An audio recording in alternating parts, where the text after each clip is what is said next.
नमस्ते पेरू उत्पादक बनवणी शेतकरी मित्रांनो. तर या ठिकाणी आपण पेरूसाठी एक ड्रेंचिंग घेतलं होतं. तर या अशा पद्धतीने आता सेटिंग चालू आहे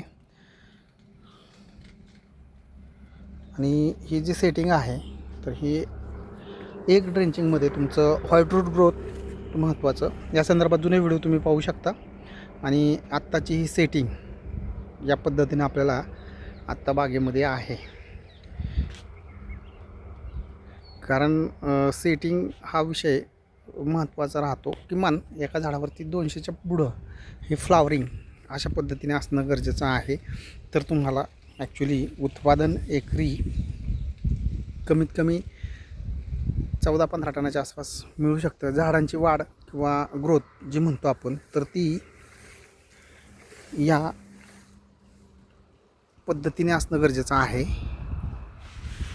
आणि ही ग्रोथ जी मिळालेली आहे आपल्याला किंवा जी वाढ म्हणतो आपण झाडांची, आता ही छाटणी केल्यानंतर या ठिकाणच्या अशा पद्धतीची आता ही सेटिंग या ठिकाणी मिळालेली आहे.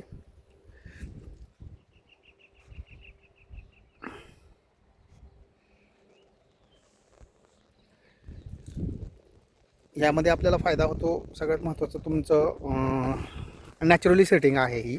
म्हणजे या ठिकाणी आपण कोणत्याही प्रकारचं फ्लावरिंगसाठी स्प्रे घेतलेला नाही आहे किंवा खतांचा म्हणा किंवा न्यूट्रिशनचा कोणताही स्प्रे घेतलेला नाही. फक्त एक ड्रेंचिंग दिलेलं आहे. त्याच्यामध्ये आपल्याला मिळालेले जे रिझल्ट आहेत किंवा जे बदल आहेत तर ते ह्या पद्धतीच्या आहेत.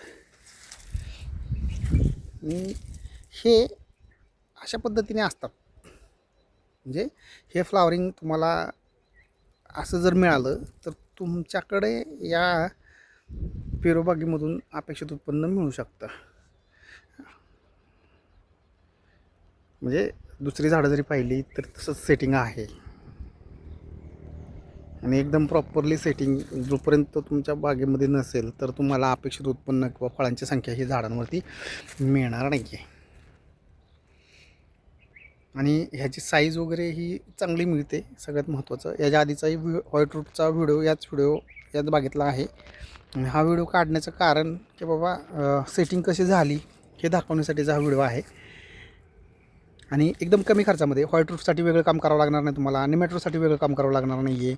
त्याच्यानंतरनं जी फुलधारणा पाहिजे आपल्याला बागेमध्ये पेरू पिकामध्ये किंवा इतर पिकांमध्ये म्हणजे डाळिंब असेल इतर जी काही पिकं आहेत तुमची तर त्यामध्ये तुम्हाला अशा पद्धतीचं सेटिंग फक्त एक ॲप्लिकेशनमध्ये ह्या गोष्टी मिळतात.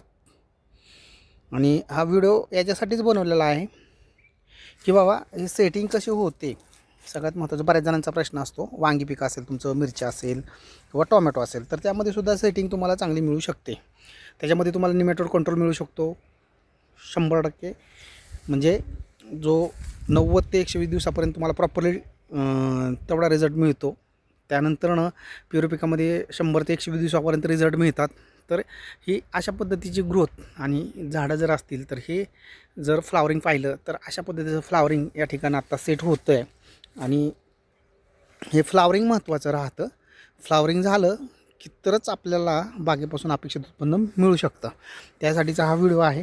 एकंदरीत बाकीचाही तुम्हाला बागेची कंडिशन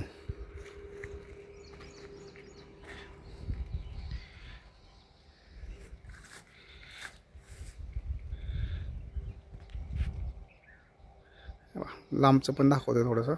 हे त्या पद्धतीनं हे सेटिंग आत्ता आहे हे झाडांवरती.